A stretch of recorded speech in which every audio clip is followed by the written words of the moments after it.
How do the dynamics of politics and religion hinder the progress of pro-women legislation? Yeah. The Catholic Church in the Philippines is also very particular because it has its progressive part in terms of, for example, its view of EDSA or even its participation in the People Power Revolution of 1986, where Cardinal Sin called for the people to come to EDSA, and large sections of the church have participated in the recent celebrations, which the Marcos administration tried to erase to a certain extent. Even yung anti-EJK position during the time of the Duterte administration. So on certain issues that have nothing to do with women, they are progressive. They're with us. Yeah. But the social issues that affect women most, the church has a very backward social position in the Philippines. And, ang kultura natin is very Catholic. And I accept, hindi ko naman kinagagalit yun. Ganun lang talaga ang ating kultura. And that's why the church's opposition to divorce, to changes in abortion, is met also by a conservative section of our society that thinks themselves either good Catholics or that's the prevailing norm because that's the culture. No? So, in one sense, the church is not a force for social progress, especially when it comes to women. It keeps us backward. And more importantly, in its refusal to step back from interfering with the state, it is also an anti-democratic force. Because in our constitution and in many democratic societies, churches wouldn't dare to do, whatever church, right? Protestant, Catholic, whatever. In more democratic societies, churches wouldn't play the hard game that the church does in the Philippines when it comes to politics and partisan politics. So yun yung mahirap.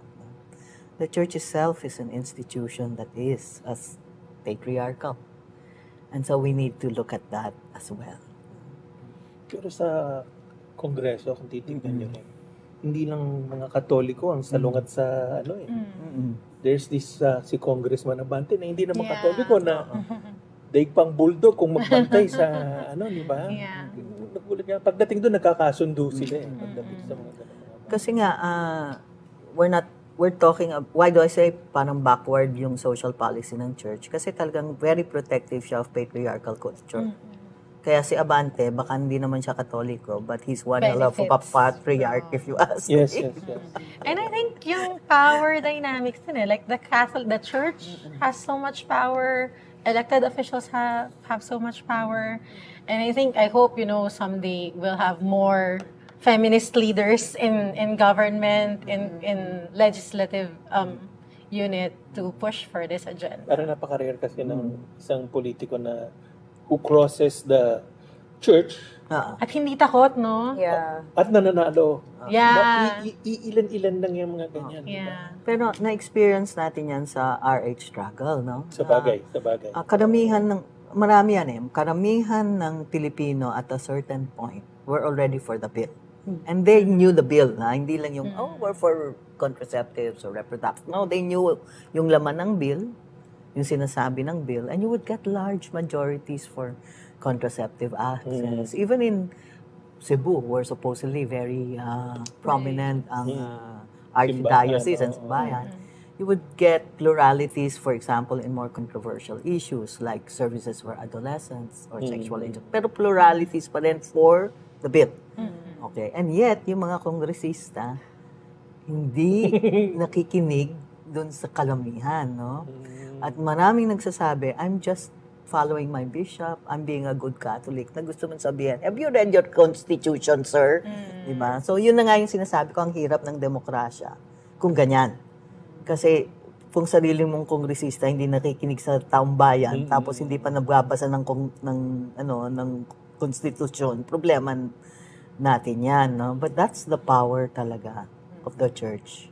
itself and its influence on legislation. Pero na-test yan eh. The church went out for what it termed abortion candidates. Actually, candidates who were supportive of the RH bill, which is not an abortion bill. Nanalo naman, Riz Ontiveros. Yung mga ganyang... And then si former Senator Biazon, the General Biazon, old man, he came in parang last sa Senate during his own run, and he credited the women's movement kasi he was pro-RH for that last rung win, no? And he called himself an honorary woman. He marched with us during the RH. So, ang feeling ko, the church naman loses to women after a long struggle. They were also not very helpful for women's vote, but the women's movement managed to win them. And then their next historic defeat was, I'm sorry, the RH law. So, tingin ko kung righteous naman, powerful institutions, we can change. It's just matagal. And let me say that it's not controversial anymore. In fairness to the church also.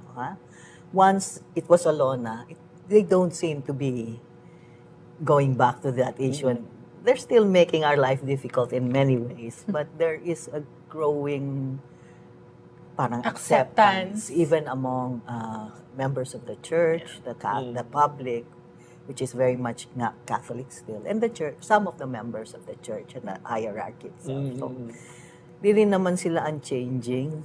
Parang tagal lang nakumbinsihan siguro. Hindi, thinking dun is, nandiyan na yan okay na. Hindi kaya gano'n. May mga binabantayan silang hindi pa kasi. And then there are forces within the church who are feminists. So we're looking for them also. Din ganyan yung iniisip ko, baka kailangan natin i-infiltrate. If yun yung position of power and sila talaga yung nakakapag-change, baka kailangan nyo nang pumasok sa simbahan. Baka na. Matagal pa ba sila?